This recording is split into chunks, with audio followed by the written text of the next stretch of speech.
이 복음을 딱 보면 아주 쉬운 것처럼 이렇게 생각되기도 하지만 때로는 어떤 생각이 드는가 하니까 복음은 참 난해하고 복음은 복잡하다 하는 그런 생각을 갖게 됩니다. 그래서 우리 신앙생활하면서 사실은 우리 긴장관계가 계속 이렇게 되는데 성경에는 그 긴장관계가 되는 대립 그 자체를 이렇게 묘사해서 말씀하는 그런 부분이 많거든요. 그래서 그 중에 몇 가지만 보더라도 뭔가니까 복음이 있으면 율법이 있거든요. 사실은 그 교회에 와서 복음과 율법을 이렇게 구별할 수 있다는 거. 더 온전하게 이거는 복음이고 이거는 율법이다. 이렇게 나누어서 정립할 수 있다는 것은 대단한 신앙이 되지 않으면 상당히 좀 힘든 그런 일이에요. 그러다 보니까 우리가 신앙생활하면서 뭔가니까 복음과 율법이 이런 양극단 속에서 이렇게 이제 긴장관계에 있는 거예요. 가끔씩은 율법에 가셨다가 또 가끔씩은 또 복음으로 돌아섰다가 왔다가 갔다가 이래 하는 그런 일의 연속이거든요. 또 그것뿐만 아니고 우리는 신앙생활하면서 이 세상 사람들은 이 세상밖에 없잖아요.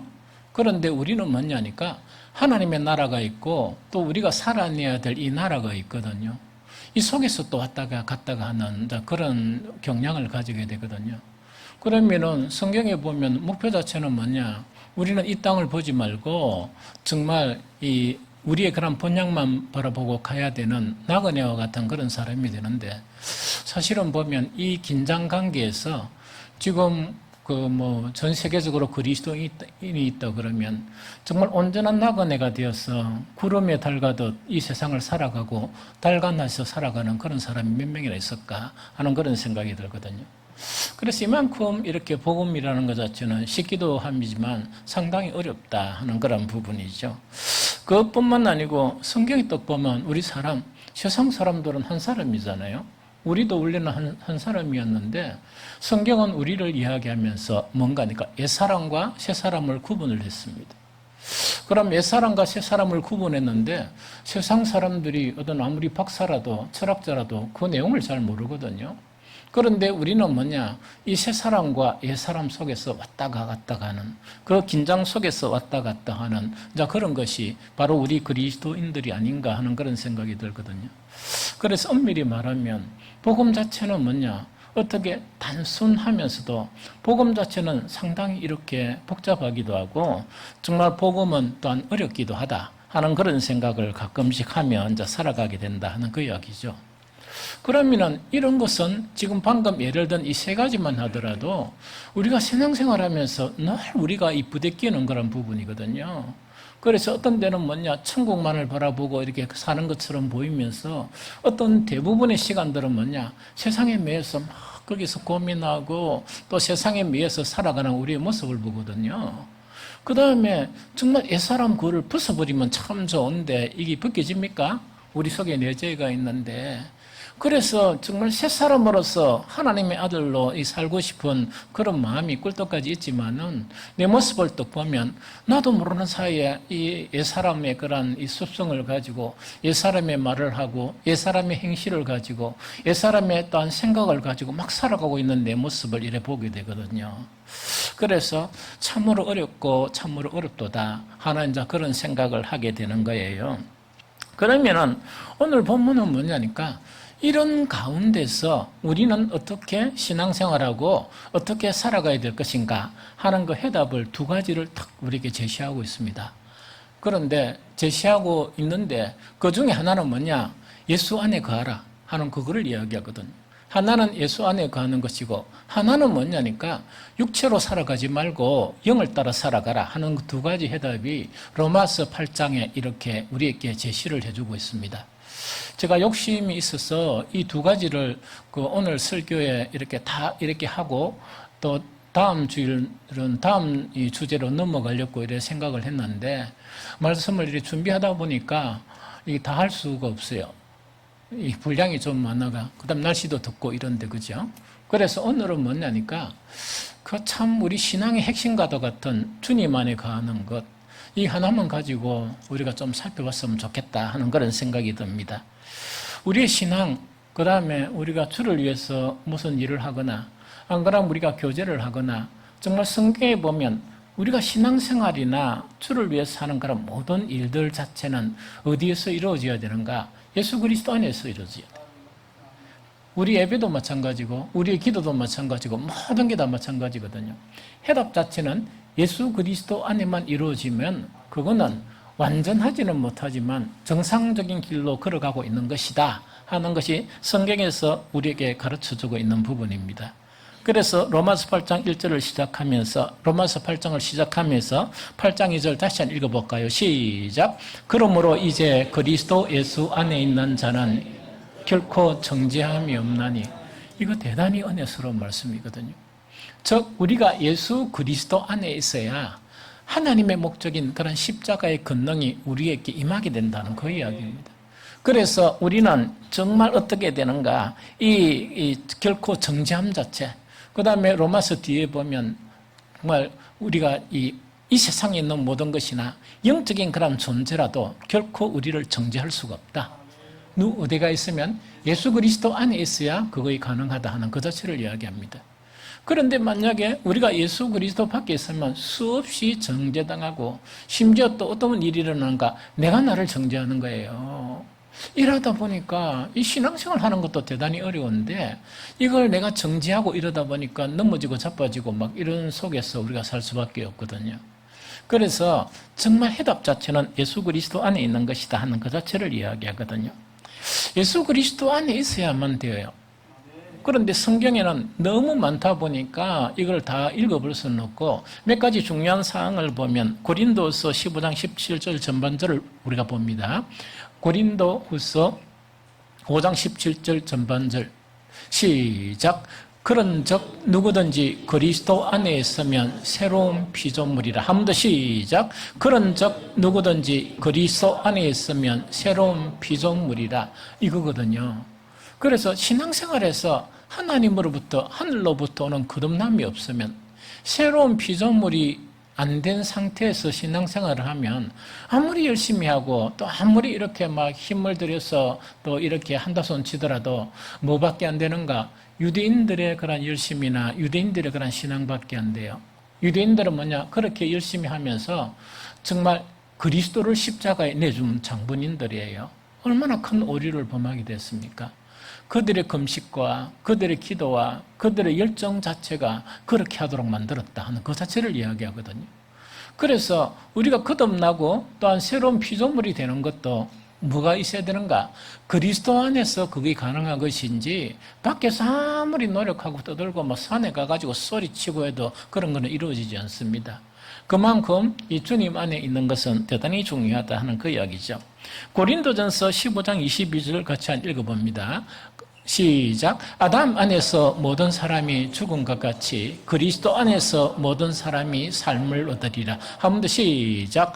아담 안에서 모든 사람이 죽은 것 같이 그리스도 안에서 모든 사람이 삶을 얻으리라. 이거를 이야기하거든요. 우리의 불행은 뭐냐?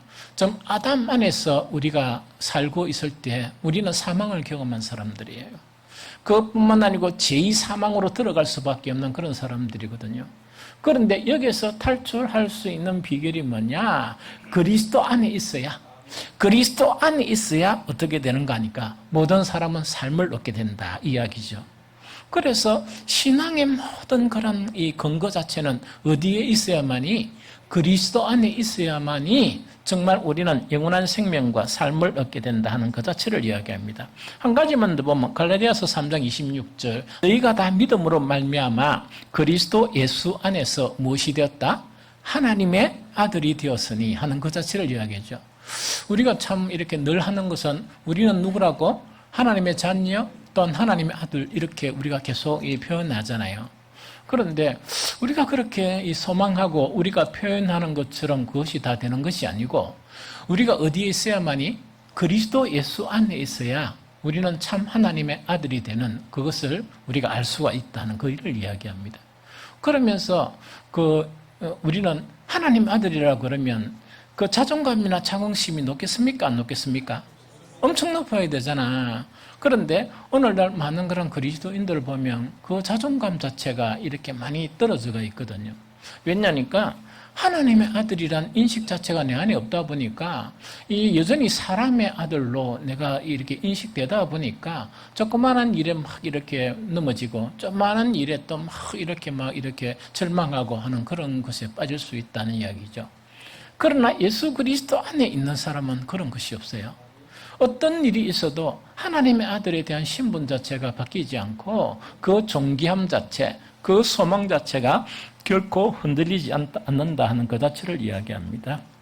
그래서 우리가 성경을 쭉 살펴본 것처럼 뭐냐니까 우리의 모든 그 신앙생활뿐만 아니고 또 우리가 뭐 주를 위해서 하는 그런 모든 일들 자체는 어디에 있어야만이 예수 그리스도 안에 있어야만이 그것이 참 믿음이라고 인정받을 수가 있고 또 뿐만 아니고 하나님의 일을 하는 거나 주님 안에 있으면 놀라운 것들을 우리가 경험하게 되거든요.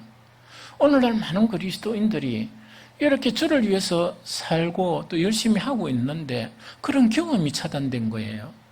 그럼 차단되다 보니까 얼마나 좀 힘들어요. 우리가 주를 위해서 살고 또 주님과 이렇게 함께하는 그런 삶을 살면은 그 많은 것들이 우리에게 수요가 되어야 되거든요.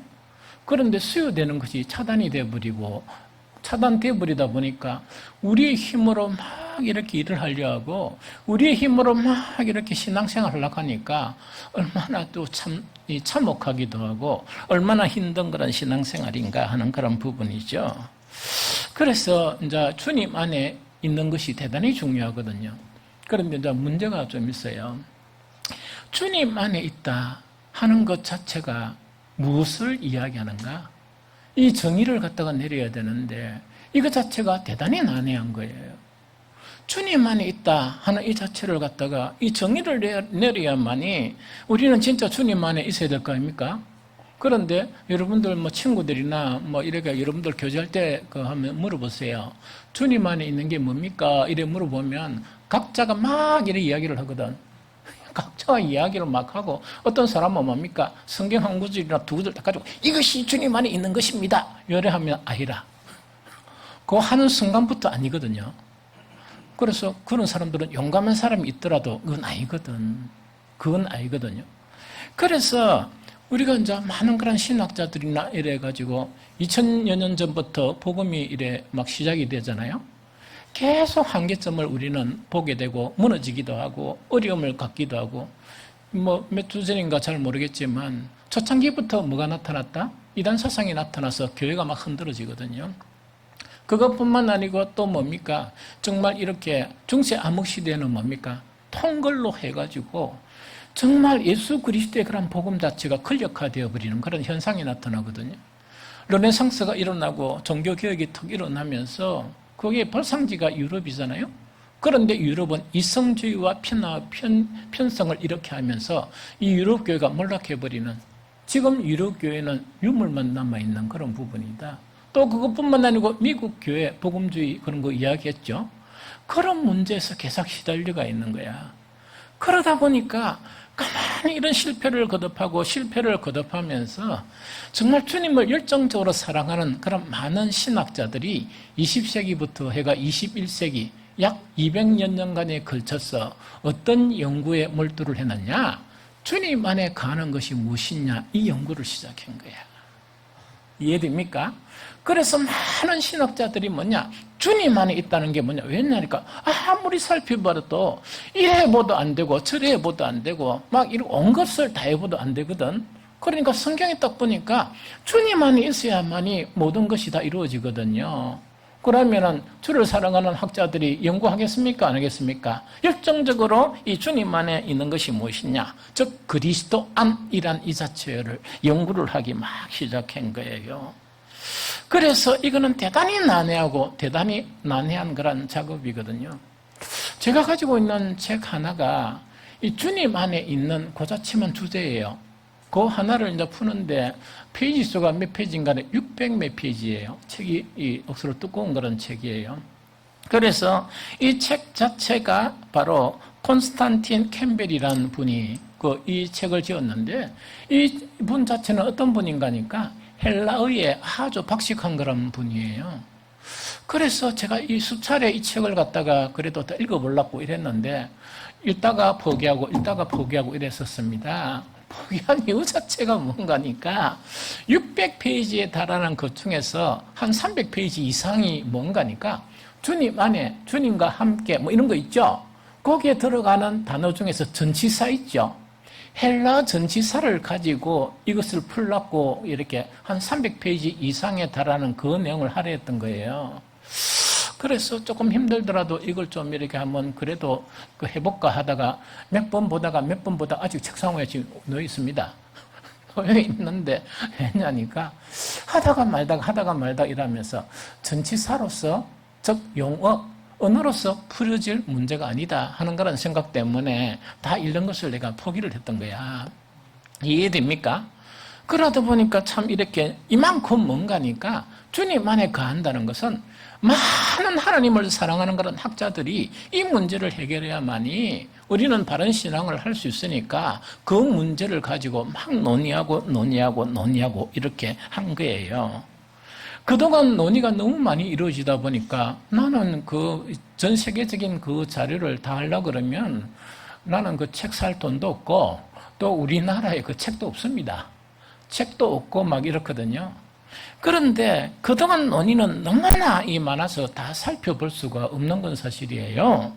이런 상황 가운데 한 분이 계세요. 헤르만 리델보스란 분이 계세요. 풀네임이 헤르만 니콜라스 리델보스란 분이에요.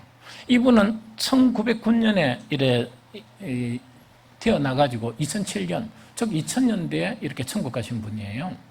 그런데 헤르만 니콜라스 리델보스는 어떤 분인가 하니까 바울의 신학의 대가라고 불려요. 신학 중에서 좀 난해한 신학이 바울 신학이에요. 그래서 바울 신학의 대가라고 평가를 받고 있고 이분은 누구에게 영향을 많이 미치느냐 하니까 우리나라 장로교 있죠. 특히 그 중에서 뭡니까? 총신대학의 신학을 정립한 분이 누군가니까 박윤선 박사예요. 이 박윤선 박사뿐만 아니고 우리나라의 많은 장로교 이 신학자들에게 영향을 미친 분이 누구냐? 바로 헤르만 리델보스 이분이에요. 이분 자체가 그 뭐냐니까 책을 한 권 이렇게 발간을 했는데 그 책이 뭐냐? Paul on Outline of His Theology 하는 그런 내용이에요. 그럼 이거는 이제 번역을 해보면 직접 번역을 하면 뭐냐? 바울 그 다음에 그의 신학의 아웃라인 이것이 이제 원제목입니다. 그런데 우리나라 번역되어 있는 그 부분은 이 바울 신학 이렇게 해놨거든요. 그래서 이런 거란 되어 있는데 요 안에 보면 단은 아니고 이 그리스도 안이란 지금 약 200여 년근에 걸쳐 가지고 연구된 내용이 있죠. 연구 자체를 갖다가 두 가지로 딱 묶은 거예요. 두 가지로 딱 묶었는데 이거 딱 이야기만 하면 여러분들 다 할걸요? 딱 두 가지. 즉 요런 것하고 요런 개념이다 하고 두 가지를 딱 묶은 거예요. 딱 묶었는데 첫 번째가 뭐냐니까 그리스도 안에 있다는 것은 영적인 그리스도와의 교제다. 그런데 이때 영적이란 말은 스피리추얼이란 이런 개념이 아니고 뉴메틱이란 그런 개념이에요. 자관 이 차이가 자관 상세하게 이야기를 할 수가 없고 자관 어떻냐니까 그리스도 안에 있다는 것은 영적인 그리스도와의 교제다. 그래서 이걸 간단하게 이야기하면 이 주님 안에 있다는 것은 뭐라? 주님과의 교제다. 요래가 사람들이 뭡니까? 막 요걸 가지고 이제 뭡니까? 주님 안에 있다는 논리를 펼치게 되는데 이것 자체가 수백 가지, 수천 가지가 돼요. 요래 가지고 막 이렇게 해석하는 사람들이 그러면 각 목사들도 막 이렇게 해석을 하고 각 선교단체도 막 해석을 하고 이러겠죠. 그런데 이제 이렇게 이제 하는 그런 부분이에요. 그래서 주님과 교제를 하는 부분도 사람들이 이야기하면서 주님과 교제를 하면 그냥 같은 어떤 상황을 이야기하는 게 아니고 각각의 해석들로 막 나타나다 보니까 그럼 해석들로 나타나는데 그럼 그런 해석 자체를 딱 가진 사람은 그걸 전부라 생각하겠습니까? 일부라 생각하겠습니까? 지혜로운 사람은 일부라 받아들여요. 그러나 미련한 사람은 꼭 그걸 전부라 생각하는 거예요. 그러면서 그걸 강하게 이렇게 주장해 버리는 거야. 그러면 사람들은 뭐냐? 주님 안에서란 한 해석을 자체가 뭐냐? 이 목사 설교를 들어보니까 또 이런, 요거는 이런 것이 있다. 이렇게 이야기를 해야 되는데, 그래야 우리가 막 기도하면서 정말 어떤 주님의 도움으로 이렇게 정립해 나가잖아.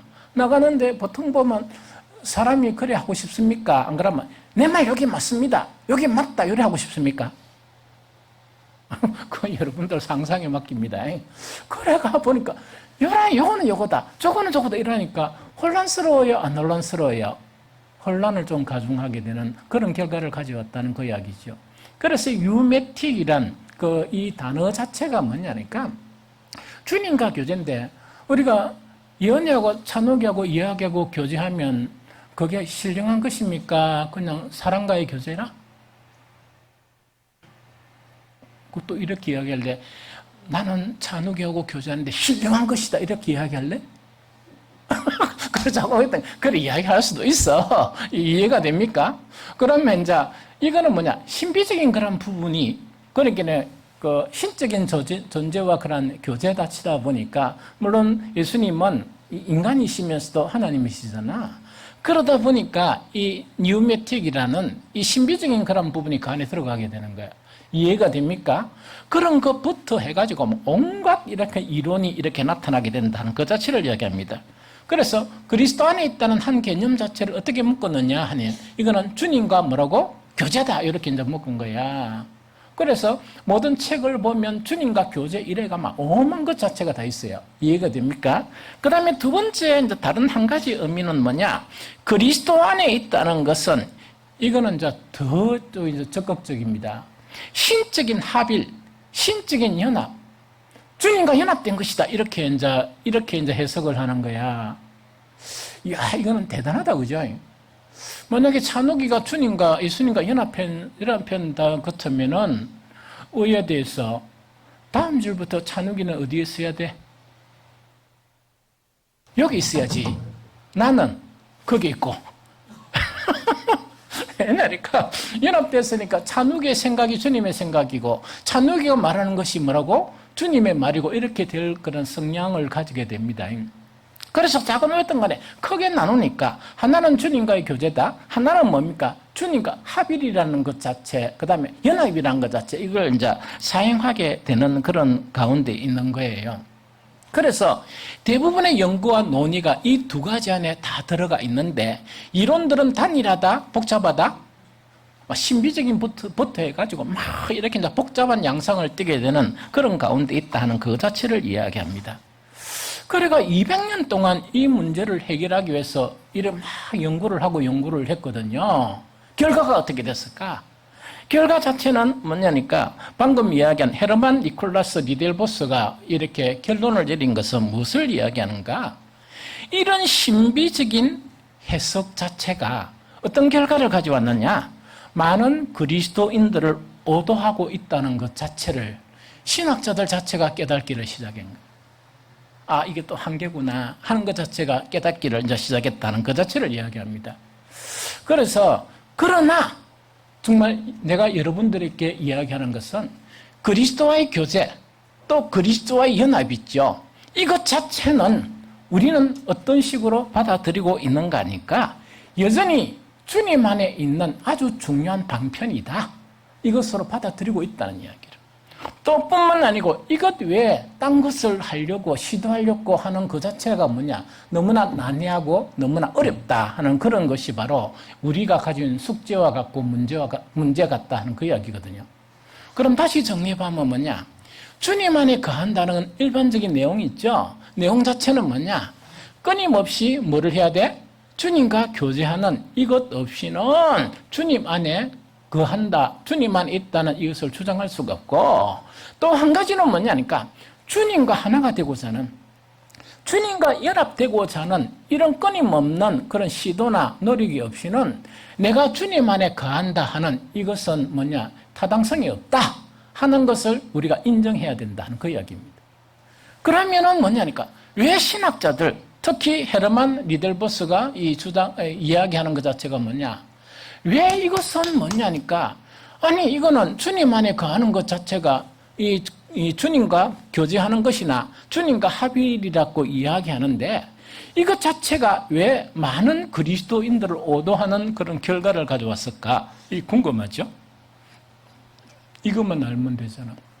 이것만 알면 되는데 그러면 이거는 무슨 말인가니까 원래 주님 안에 거한다 하는 것은 바울신학에서 그렇게 바울신학이라는 말 자체는 이 서신서에서 대부분 나타난 너무나 많은 분량이 나타나 있어요.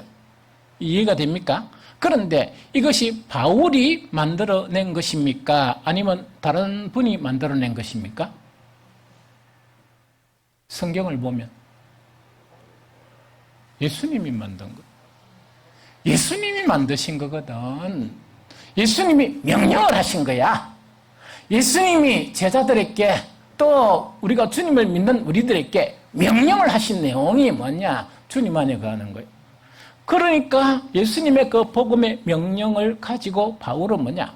우리 모든 신앙생활에서 가장 중요한 것은 주님 안에 거하는 것이고 우리가 또 주님을 일을 하면서 가장 중요한 것은 뭐냐? 예수 그리스도 안에서 이루어져야 한다 하는 그 자체를 이렇게 우리에게 이제 이렇게 가르치는 거예요. 이해가 됩니까?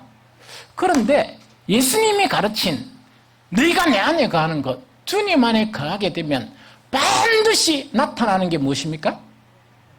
열매가 나타난단 말이에요. 열매가 반드시 나타나는 거야.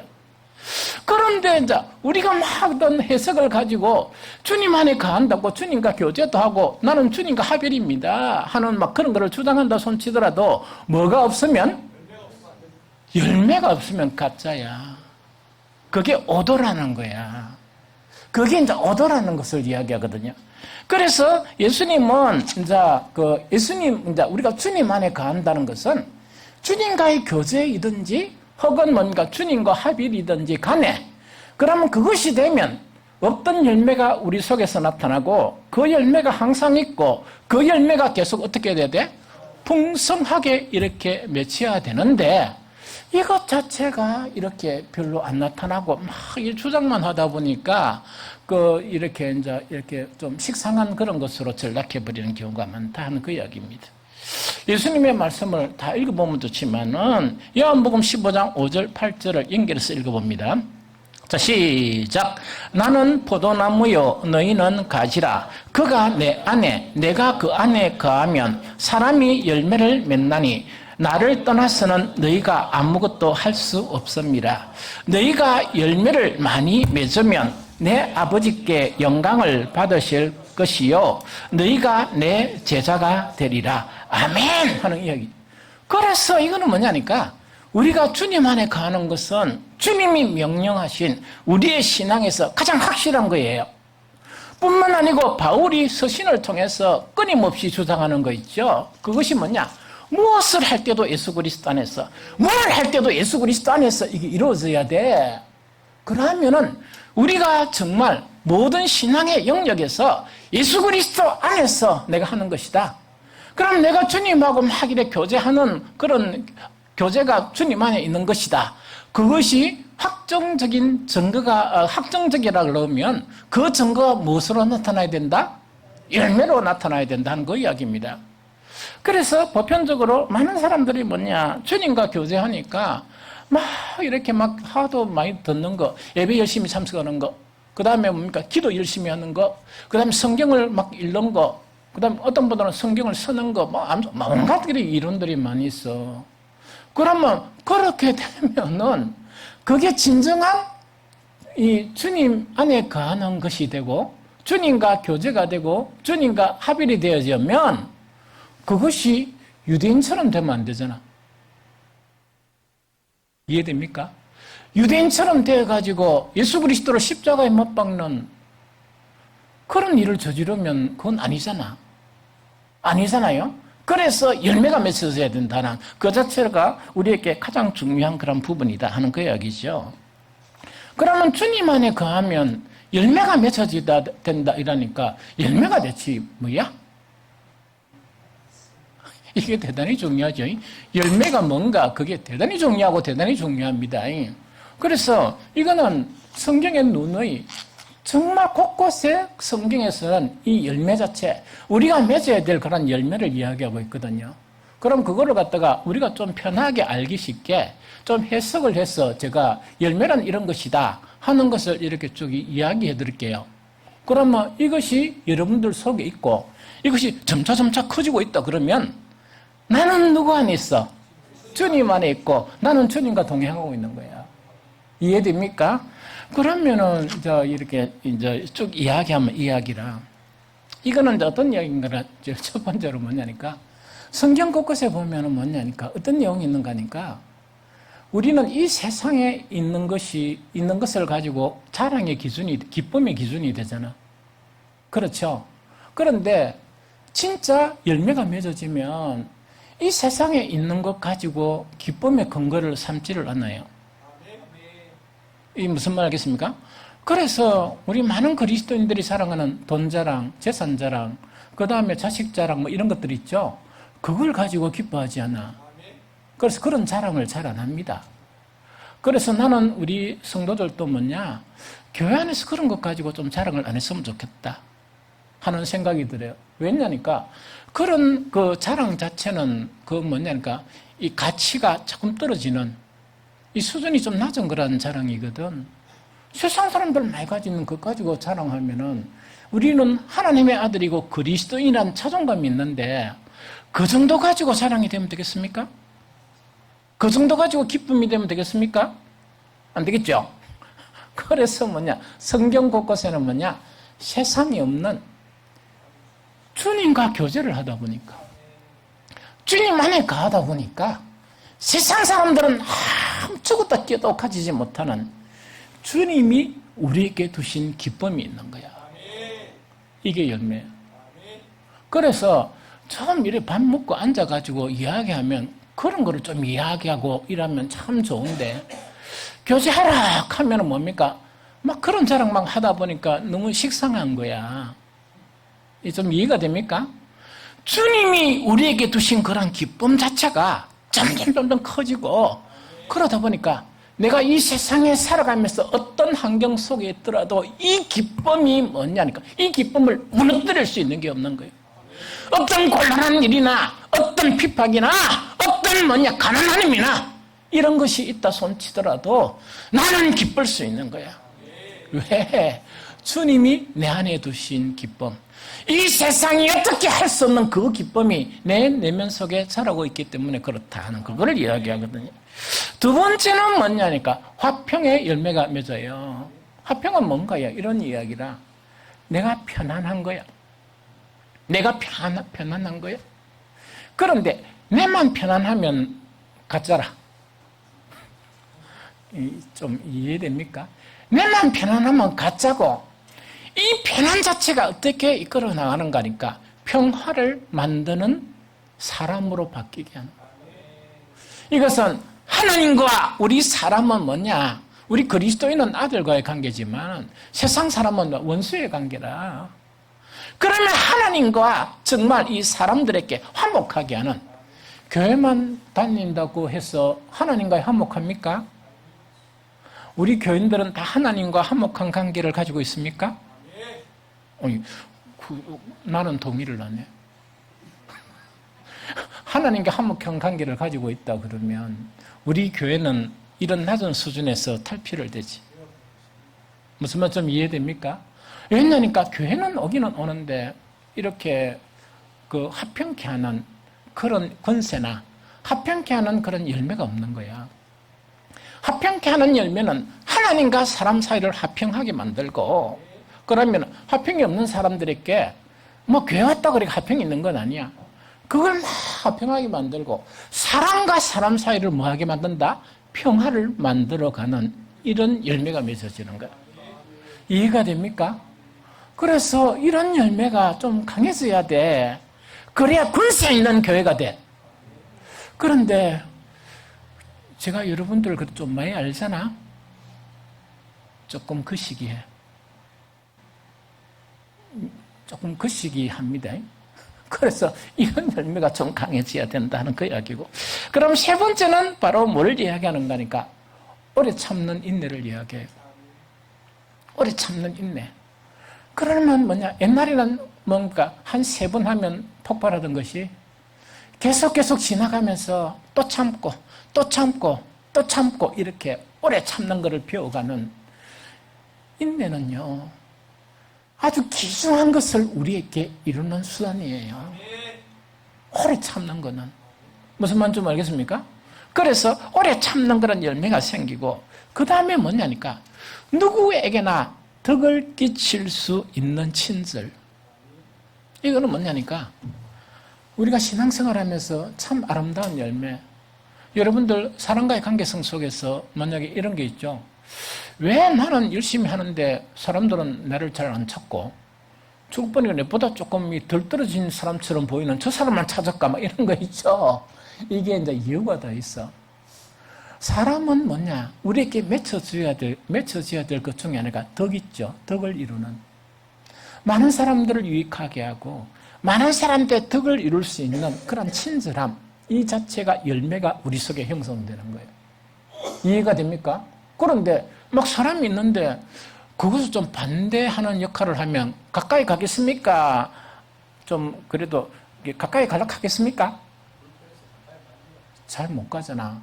그 사람들이 가까이 안 오면은, 아, 내가 덕이 부족한가 보다, 그렇게 생각하면 돼? 무슨 말 알겠습니까? 그래서 덕의 열매를 더 쌓아야 되겠다.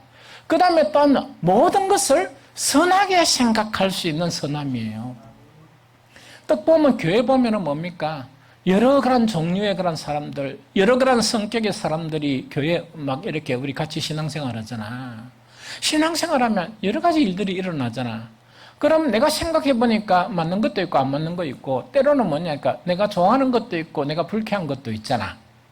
그런데 뭐냐, 옛날엔 불쾌한 거는 불쾌한 것이고 이랬는데, 시간이 지나가면서 뭐냐, 그거를 갖다가 선하게 생각해 주는 거라. 좋게 생각해 주는 거야. 이게 열매라. 주님 안 그러면은 예수님 십자가 지시겠어요? 오찬옥이나 예언이나 내를 딱 보면서, 하는 꼬라지 보면서 주님은 십자가 지셨겠어? 안 지시지. 내가 왜 저런 같은 인간들을 위해서 십자가를 지냐 이랬겠잖아. 이해됩니까? 그래서 모든 것을 선하게 생각하는 그 선함이 있고, 그 다음에 또 한 가지는 뭐냐니까, 사람이 살아가면서요, 그 믿음을 주는 거 있죠. 그걸 신실함이라 그래. 사람 사이에서도 뭐냐, 어떤 데는 이 콩인데 내가 팥이라 이래 본 거야. 그런데 뭔가니까 딴 사람이 콩을 팥이라 그랬으면 그건 뭡니까? 절대로 안 되죠. 그런데 그 사람에게는 뭐냐, 콩이 팥이라 해도 뭔가 있겠네. 아, 맞아 이렇게 되는 거야. 이렇게 되려고 그러면 뭐냐니까, 사람들에게 믿음을 주고 신실함을 이렇게, 그걸 신실함이라 그래.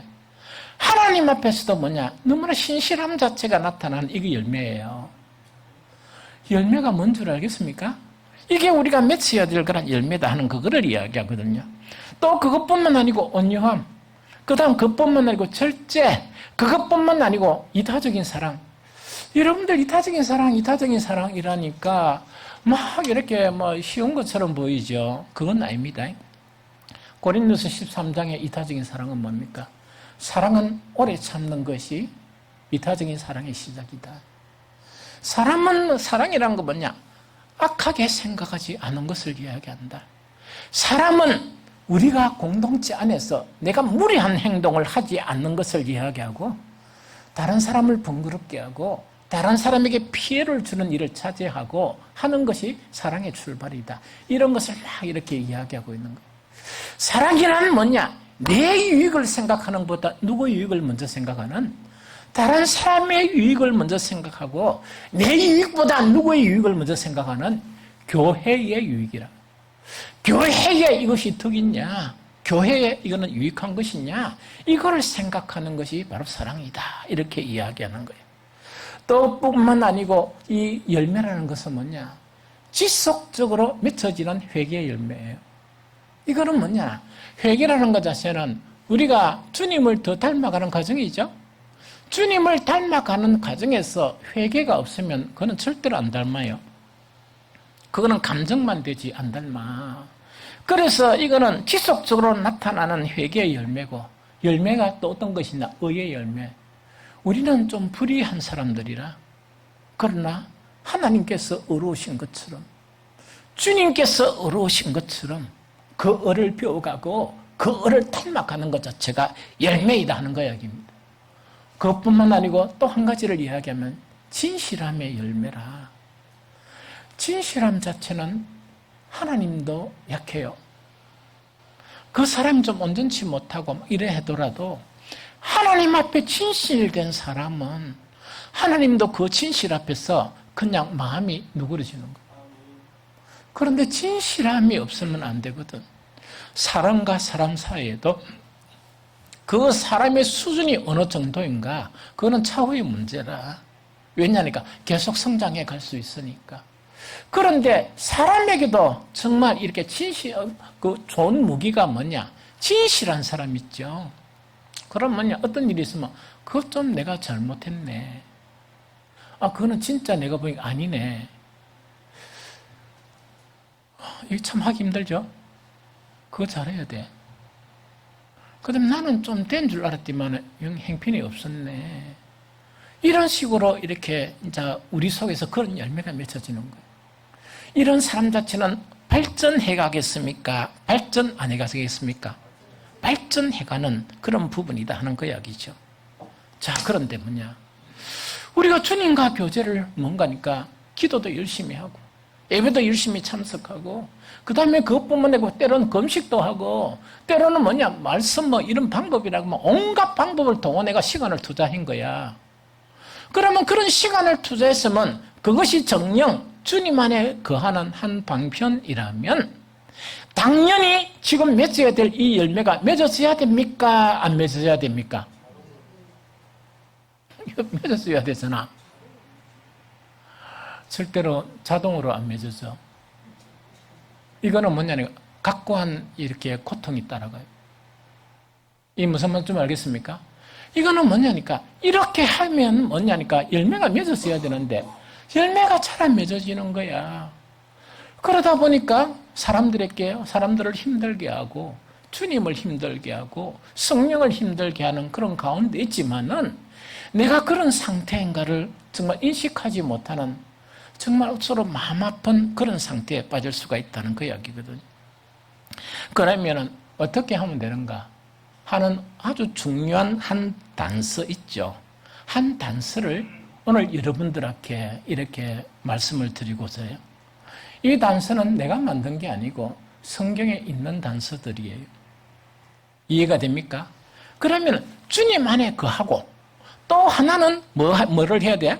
또 주님과 연합된 그런 삶을 사는데 요거를 하면서 한 가지가 추가돼야 돼. 그 추가돼야 되는 것 자체가 뭐냐? 참여예요. 참여라는 거라. 이 참여라는 거예요. 그럼 참여라는 걸 쉽게 이야기할게요. 만약에 우리가 어떤 사람과 하면서 나는 저 사람은 내 마음에 있는 사람이고 나는 절친이고 나는 정말 너무나 저 사람을 사랑하고 이래 되어 있습니다. 그런데 그 자체가 뭐냐니까 그 사람이 즐거울 때 좋은 일인 거 있죠. 밥 먹으러 갈 때나 그 다음에 막 이렇게 좋은 일이 있을 때 그때만 참여하는 거야. 그런데 이 사람이 고통을 당할 때 뭐냐니까 한 발짝 뒤로 물러서 버리는 거예요. 이해가 되죠? 이 사람의 그런 고통에 문제가 있을 때는 한 발짝 뒤로 물어가게 되면 이 사람과의 교제 자체가 진실한 교제라고 이야기할 수 있습니까? 이게 힘든 거야. 그래서 뭔가니까 이 사람에 대한 좋은 일이나 안 그러면 힘든 일이나 나쁜 일이 있을 때 뭐를 해야 된다? 내가 그냥 뒤로 물러서지 않고 적극적으로 참여하는 거 있죠. 그래야 완전한 교제가 되지. 완전한 합일이지. 사람들은 이래요. 내 사랑을 못 믿나. 내가 곧 니고 니가 곧 내다. 이런 식으로 허풍을 떠는 사람들이 엄청 많거든. 그런 사람들의 대부분이 뭐냐. 좋은 일일 때는 맞아. 좋은 일이 있을 때 좋은 거 먹으러 갈 때 뺐다 이라면 성질 냅니까 안 냅니까? 엄청 성질을 내면서 너하고 내 관계가 그밖에 안 되나 이런 이야기라. 그런데 힘든 일을 당할 때는 그거는 네 일이고 나는 내 일이다 이런 거 있죠. 그 관계가 사랑입니까?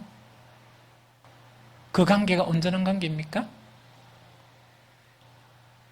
하나님의 사람들은 정말 뭐냐니까 좋은 일에도 함께하지만 나쁜 일에도 뭐라고? 참여하는 것. 이것이 뭔가니까 진정한 주님과의 교제이고 진정한 주님과의 합일이지. 좋은 거 있죠. 복 주시오! 복 주시오! 하는 일에는 이건 뭡니까? 목소리 터지면서 참여를 하면서 예수 그리스도의 고난에는 뭡니까? 예수님이니까 지신 십자가고요. 나는 한 발짝 뒤로 물러갑니다. 그게 예수님과의 연합이에요? 그게 예수님과의 진정한 교제예요? 그래서 뭔가니까 그리스도와의 교제, 그리스도와의 연합, 이것이 진정한 주님 안에 거하는 정말 방편이라 그러면 그리스도와의 교제와 그리스도와의 연합 안에 뭐가 이루어져야 된다? 참여란 것이 이루어져야 된다 하는 그거를 이야기합니다. 이해가 되죠? 바울은 이것을 분명히 이야기합니다. 이걸 분명히 이야기하거든요. 주님 안에 거하고 주님 안에서 모든 것을 다 알아. 이렇게 하면서 반드시 이것을 건면하는데 그러면서 이것 자체를 자기도 그렇게 실천하면서 정말 따르는 그런 사람들에게 교훈을 주고 있는 거예요. 빌립보서 3장 10절을 같이 읽어봅니다. 자, 시작. 내가 그리스도와 그 부활의 권능과 그 고난의 참여함을 알고자 하여 그의 죽으심을 본받아. 한 번 더 시작. 내가 그리스도와 그의 부활과 권능과 그의 고난의 참여함을 알고자 하여 그의 죽으심을 본받아. 자, 여기 뭐냐? 좋은 거는 뭡니까? 예수 그리스도의 부활에 참여하고 싶습니까? 참여하기 싫습니까? 그래가지고 어디 들어가고 싶어? 천국에 들어가고 싶지. 그런데 진정한 예수님의 연합은 예수 그리스도와 예수 그리스도의 부활에 연합하기를 원하면, 참여하기를 원하면 무엇에도 참여해야 된다? 예수 그리스도의 고난에도 참여하는 자가 되어야 된다는 그 자체를 이야기합니다. 이해가 됩니까? 하나님과의 연합이라는 것은 뭐냐? 일평생 동안 부활의 영광과 연합이 되려고 그러면 예수 그리스도의 고난과 연합이 참여가 되어야 됩니다. 그러면은 예수님의 그런 이 고난에 참여하는 것을 예수님이 십자가를 우리가 져야 한다 하는 그런 이론입니까? 예수님의 십자가는 정말 모든 것을 완전케 하는 십자가입니다. 다시 우리가 그 십자가를 질 필요가 없습니다. 그러나 십자가의 도에 따라서 우리는 그 십자가에 동참하는, 그 십자가에 참여하는 길을 걸어가야 된다 하는 그 자체를 이야기하거든요. 그럼 그 자체가 뭔가니까 아주 간략하게 이야기한 것만 읽어보면 로마서 6장 6절과 12절 13절입니다. 자, 시작. 우리가 알거니와 우리의 옛사람이 예수와 함께 십자가에 못 박힌 것은 죄의 몸이 죽어 다시는 우리가 죄에서 종노릇하지 아니하려 함이니 그러므로 너희는 죄가 너희 죽을 몸을 지배하지 못하게 하여 몸의 사욕을 순종하지 말고 또한 너희 지체를 불의의 무기로 죄에게 내어주지 말고 오직 너희 자신을 죽은 자 가운데서 다시 살아난 자같이 하나님께 드리며 너희 지체를 의의 무기로 하나님께 드려라 하는 요약입니다. 여기서 주의할 것은 뭐냐? 십자가에 참여를 하니까 초기 이단 사상에서 뭐냐니까 금욕주의자들이 교회에 들어왔어요. 그럼 자기 몸을 학대하고 괴롭히는 거야. 뻗어가면 금식하고 뻗어가면 자기 몸을 괴롭히는 거야. 그러다 보니까 얼핏 우리가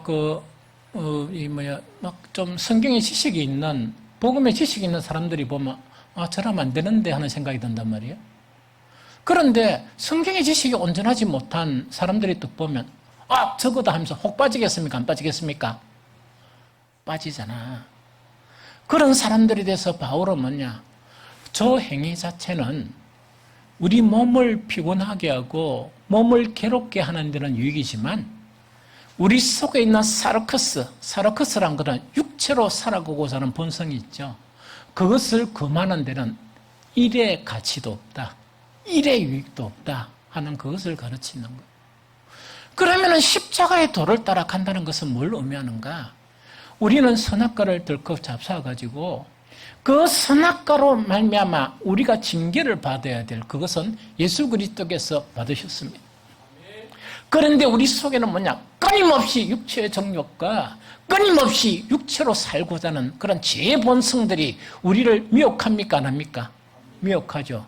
그것을 매일매일 십자가에 못 박는 거야. 이것이 예수 그리스도의 십자가에 동참하는 것을 이야기합니다.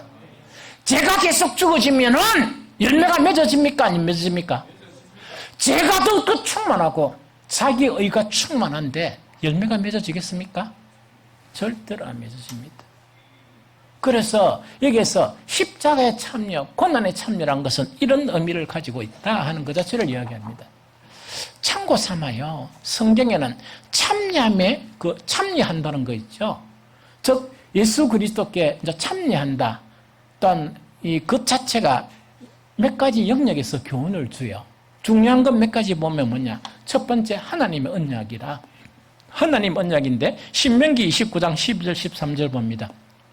자, 시작. 내 하나님 여호와의 언약에 참여하며 또 하나님 여호와께서 오늘 내게 맹세에 참여하여 여호와께서 내게 말씀하신 대로 내 조상 아브라함과 이삭과 야곱에게 맹세하신 대로 오늘 너를 세워 자기 백성을 삼으시고 그는 친히 내 하나님이 되시려 함이니라 하는 이야기죠. 많은 사람들이 뭘 좋아하는가 하니까 주님은 나의 하나님이고 나는 주님의 아들이고 백성이다. 이걸 자꾸 강조하는 거야. 그러면 이게 강조하고 이것이 온전하게 되려고 그러면 뭐 해야 됩니까? 하나님의 언약에 참여를 해야지. 단디 들어봅니다. 구약의 모든 하나님과 사람과의 관계 그 말씀을 언약이라고 표현해. 그 다음에 예수님은 이 땅에 오셔서 그 언약에서 해방시켜 주셨습니까? 새 언약을 주셨습니까? 하나님과의 관계는 언약 관계야. 그러면 하나님의 말씀에서 이렇게 하지 마라 하는 것도 언약이고 이렇게 하라는 것도 언약이야. 그러면 하라는 건 다 해야 돼? 하지 말아야 돼? 다 해야 되고 하지 말라는 건 해야 돼? 안 해야 돼? 그게 이제 언약에 참여한다는 것을 의미해. 이해가 됩니까? 대단히 중요하고 대단히 중요해. 그 언약 관계가 형성이 되어야 되는데 정말 일전에 몇 주 전에 말씀을 드린 모든 언약이야.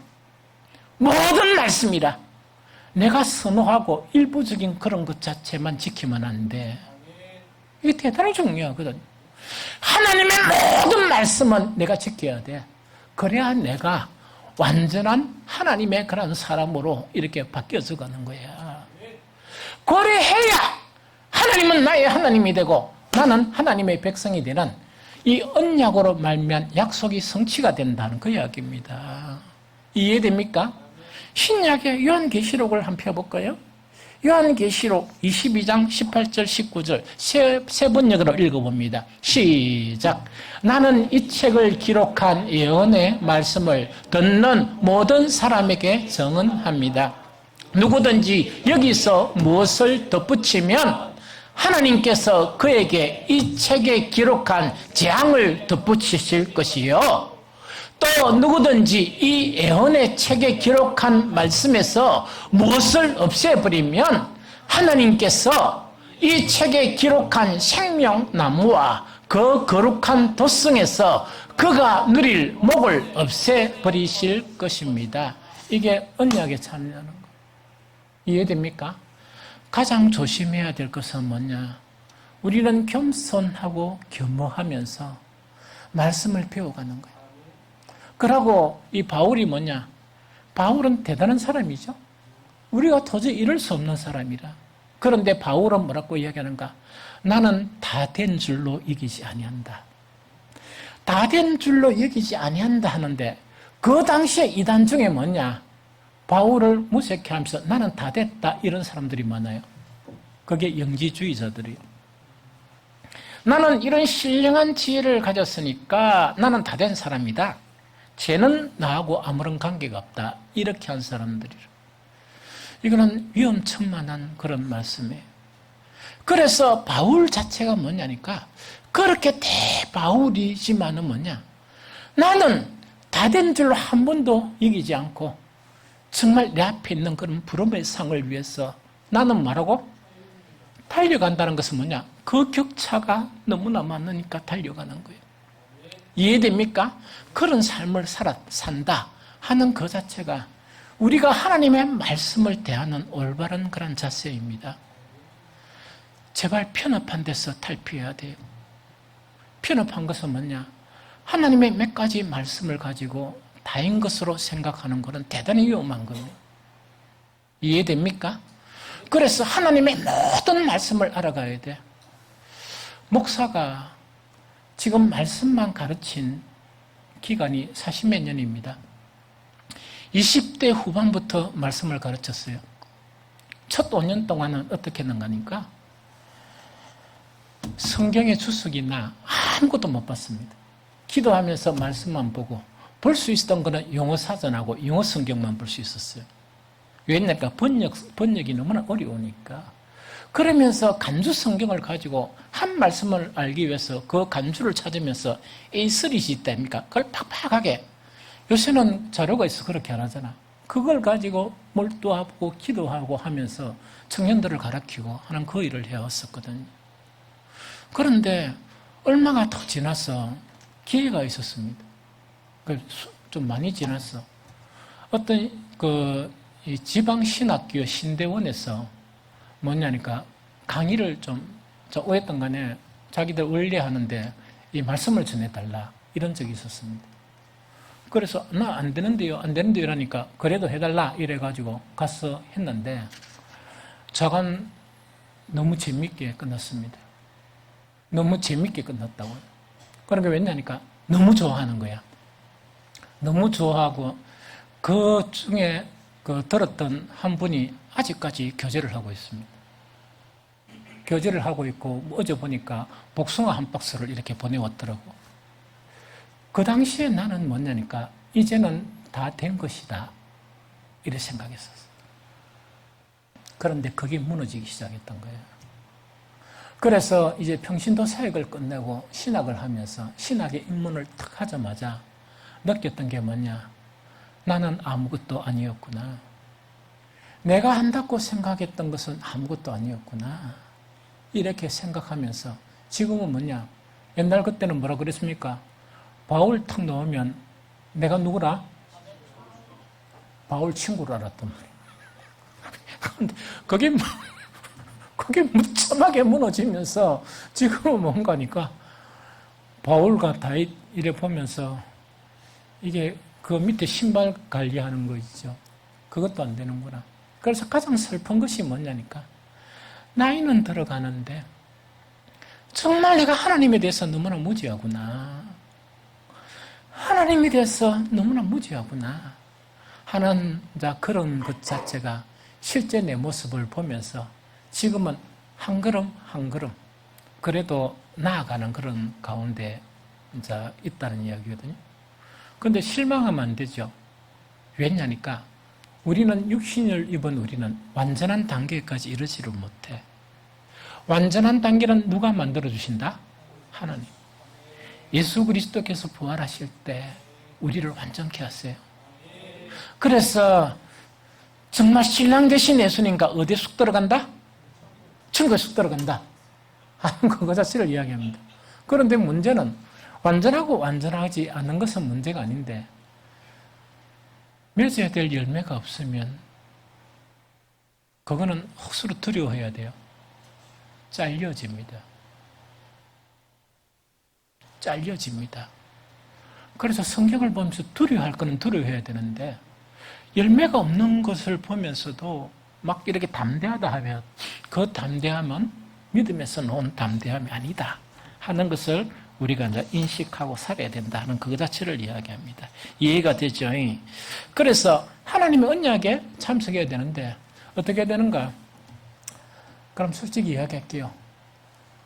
내가 말씀에 심취하고 한 그 시간이 40몇 년이 이제? 40몇 년인데 공부를 엄청 했어. 지금도 눈이 어두워가 돋보기가 내가 한 7개 있습니다. 이래 막 이리 끼고 저리 끼고 이래 하면서 그래도 아직까지 말씀을 공부하고 있는 거예요.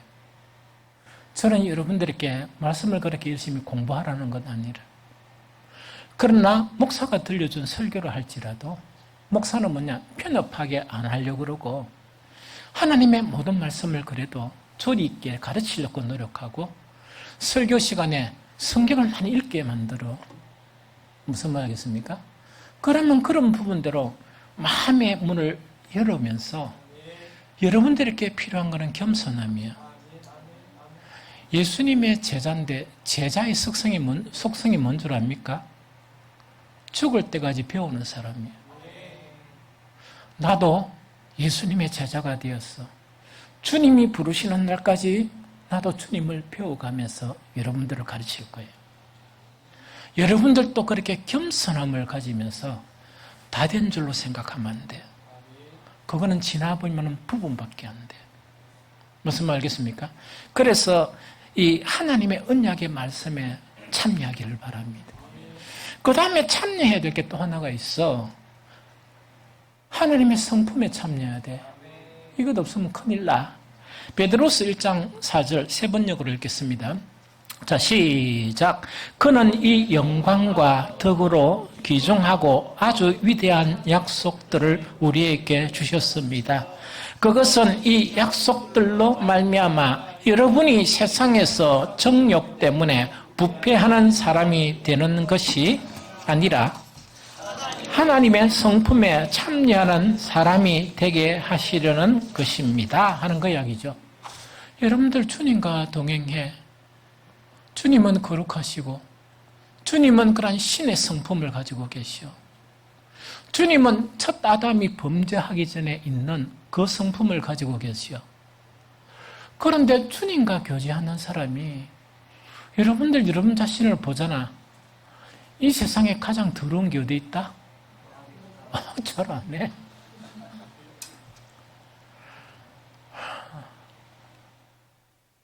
그걸 인식해야 돼요.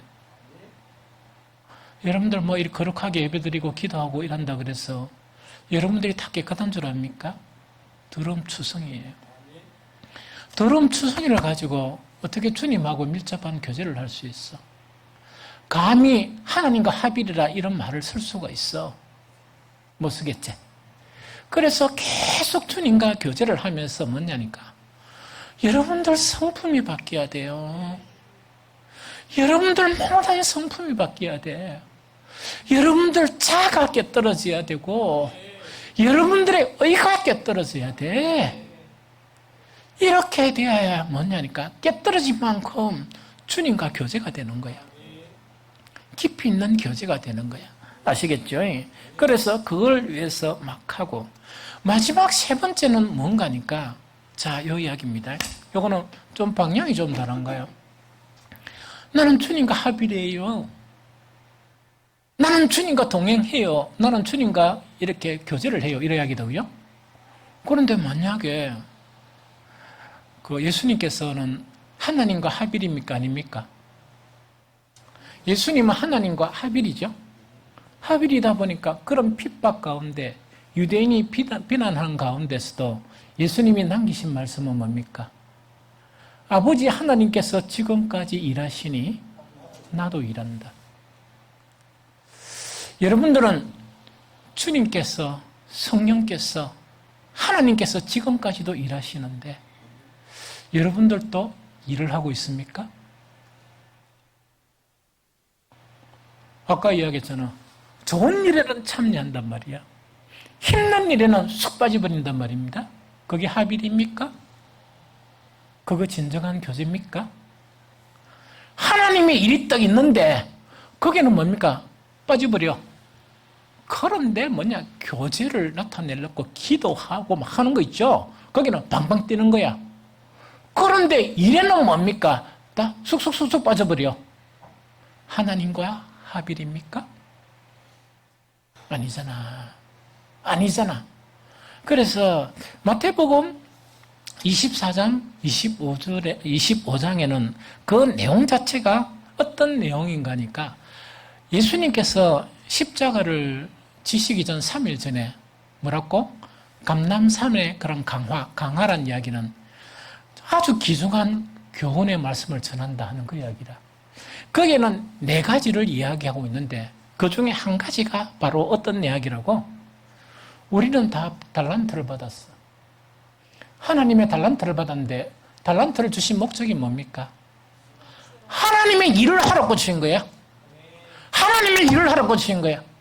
그런데 우리는 먹고 사는 일이나 세상 일 때문에 그 달란트를 이렇게 던져버리고 하나님의 일하는 것에 동참하지 않는다면 하나님과 연합이라고 주장할 수 있습니까?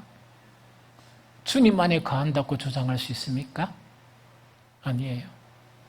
하나님이 일하는 것도 마찬가지야. 앞에 것들이 형성이 안 되면 나는 내 나름대로 하나님의 일을 한다 그래도 하나님이 받으시겠습니까? 안 받으시겠습니까? 안 받으십니다. 이해됩니까?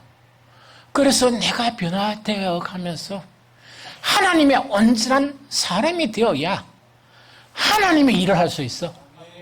사람은 육신의 사람인데 아무리 열심히 한다 손치더라도 하나님이 받으시겠습니까? 그래서 이런 문제 자체가 하나님의 일에게도 이렇게 그런 문제가 나타나 있는 거예요. 그래가지고 하나님의 일에 대해서 뭐냐? 충성된 사람, 지혜롭고 충성된 사람에게는 어떻게 하는가? 마태복음 25장 12절, 21절 같이 읽습니다. 자, 시작. 그 주인이 이르되 잘하였도다. 착하고 충성된 종아, 내가 적은 일에 충성하였음에 내게 맡기리니 내 주인의 즐거움에 참여할지어다 하고, 즉 천국의 즐거움에 참여합니다. 그런데 하나님이 명령하신 일, 하나님이 일하시는 그런 일에도 이렇게 지혜롭고 충성되게 참여하지 못한 사람들에게는 어떻게 되는가? 마태복음 25장 30절 같이 읽습니다. 자, 시작. 이 무익한 종을 바깥 어두운 데로 내쫓으라. 거기서 슬피 울며 이를 갈리라 하니라 하는 이야기죠. 성경 말씀은 다 기쁜 소식만 있는 게 아니고 그것에 반할 때는 너무나 힘든, 너무나 끔찍한 것도 나타나 있는 게 하나님의 말씀입니다. 그래서 정말 우리가 예수 그리스도 이후에 모든 세대가 혼란한 세대였었어요. 그래서 이스라엘의 남은 자처럼 소수의 무리들에 의해서 복음은 개성되고 오늘날까지 이루어지고 있습니다. 그래서 우리는 극히 혼란한 시대에서 신앙생활을 하고 있는데 세상 풍조와 또한 여러 가지 이론이나 이단 사상들, 이것 자체가 우리를 복음에서 떨어지게 만드는 그런 일들이 우리가 신앙생활하는 현실입니다. 이럴 때 주님께서 주신 방편, 너희가 너가 안에도 있지 말고 세상에도 있지 말고 내 안에 있으면 된다 하는 이 말씀을 마음에 담고, 그 다음에 내 안에 있다는 그 자체에 대한 오늘 정말 성경에 나타난 것을 여러분들하고 함께 공유를 했습니다. 하나도 잊어버리지 말고 그대로 살아가는 저와 여러분들이 되시기를 예수 그리스도 이름으로 축복합니다.